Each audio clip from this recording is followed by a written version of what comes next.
নিজের মোবাইল ফোনে লক ভুলে গেছেন, তারপর নিজে রিকভারি মোড থেকে রিসেট করেছেন। রিসেট করার পর এখন পুরাতন জিমেল আইডিটা মনে নেই, সেটার পাসওয়ার্ডও জানেন না। তো কিভাবে কোনো কম্পিউটার ব্যতীত, কোনো কম্পিউটার ছাড়া, এটা কোনো ফ্ল্যাশ ছাড়া কিভাবে এই লকটা বাইপাস করা যায় সেটাই দেখাবো আজকে। পুরো ভিডিওটি দেখবেন, তাহলে আপনি বুঝতে পারবেন কিভাবে খুব সহজেই এই ফোনের এফআরপি লকটা খোলা যায়। তো প্রথমে আমি চেক করে নিচ্ছি যে এটাতে কোনো এফআরপি লক লাগানো আছে কি না। এফআরপি লক লাগানো আছে, কারণ ওয়াইফাই ছাড়া এটা স্কিপ হচ্ছিল না। তো আমি ওয়াইফাই কানেক্ট করার পরেই নেক্সট হচ্ছিল। দেখুন এটাতে জিমেল চাচ্ছে, পুরাতন জিমেলটা। তো আমি ব্যাক করে ওয়াইফাই স্ক্রিনে চলে যাব। ওয়াইফাই স্ক্রিন থেকে এখানে অ্যাড নেটওয়ার্কে ক্লিক করব।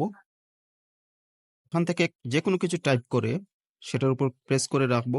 তখন সিলেক্ট অল আসার পর আমি অ্যাসিস্ট্যান্টে ক্লিক করবো। এই যে গুগলের চিহ্ন দিয়ে আছে, এটাতে ক্লিক করবো। একটু সময় অপেক্ষা করার পর এখানে গুগল সার্চ বক্স ওপেন হবে। No thanks. এখানে আমরা লিখবো ইন্টারনেট। ইন্টারনেট লিখলেই নিচে দেখতে পাবেন আপনার সেটের যে ফোনের ব্রাউজারটা আছে, ইন্টারনেট স্যামসাং যেটা ব্রাউজার থাকে ডিফল্ট, সেটা দেখাবে। এটা ওপেন করুন। ওপেন হয়ে যাওয়ার পর স্টার্টে ক্লিক করুন। স্টার্টে ক্লিক করলাম। Remind me letter.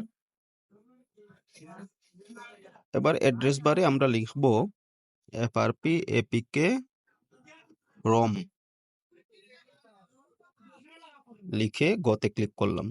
এখন রোবট ভেরিফিকেশন চাইছে, কারো নাও চাইতে পারে। আপনারা যদি চায় তাহলে ভেরিফিকেশনটা করে নেবেন ঠিকভাবে, আর যদি না চায় তাহলে তো ভালো। পরের পেজে আপনি দেখতে পাবেন যে আপনার কিরকম এসেছিল। তো আমার গুগল সার্চ এসে গেল। এখান থেকে আমি এফআরপি বাইপাস রোম স্টেজের যে ওয়েবসাইটটা আছে এটা ওপেন করব। অনেকগুলো ওয়েবসাইট আছে, আমি এটাতে একটু সুবিধা পাই, তো এটাই আমি সবসময় ওপেন করে থাকি। তো এখান থেকে আমাদের দুইটি অ্যাপস ডাউনলোড দিতে হবে। একটু নিচে স্ক্রোল করে গেলে এখানে আমি প্রথমে একটি অ্যাপস পাবো, গুগল অ্যাকাউন্ট ম্যানেজার 6।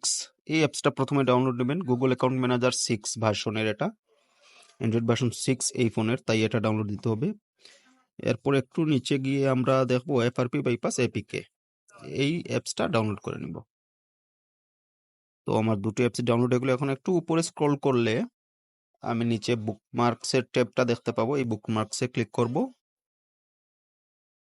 বুকমার্কসে ক্লিক করার পর এখানে মধ্যখানে হিস্ট্রিতে ক্লিক করব।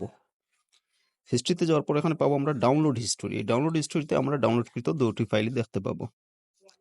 তো এখানে প্রথমে আমরা গুগল অ্যাকাউন্ট ম্যানেজার 6 যেটা ডাউনলোড দিয়েছিলাম প্রথমে, সেটা ইনস্টল করে নেব।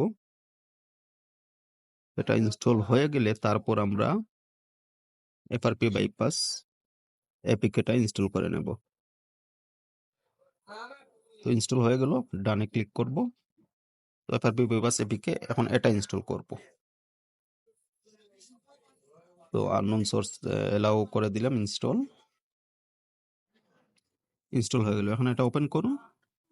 তো এখানে আসার পর উপরের থ্রি ডটে ক্লিক করে ব্রাউজার সাইনিং এটাতে ক্লিক করব।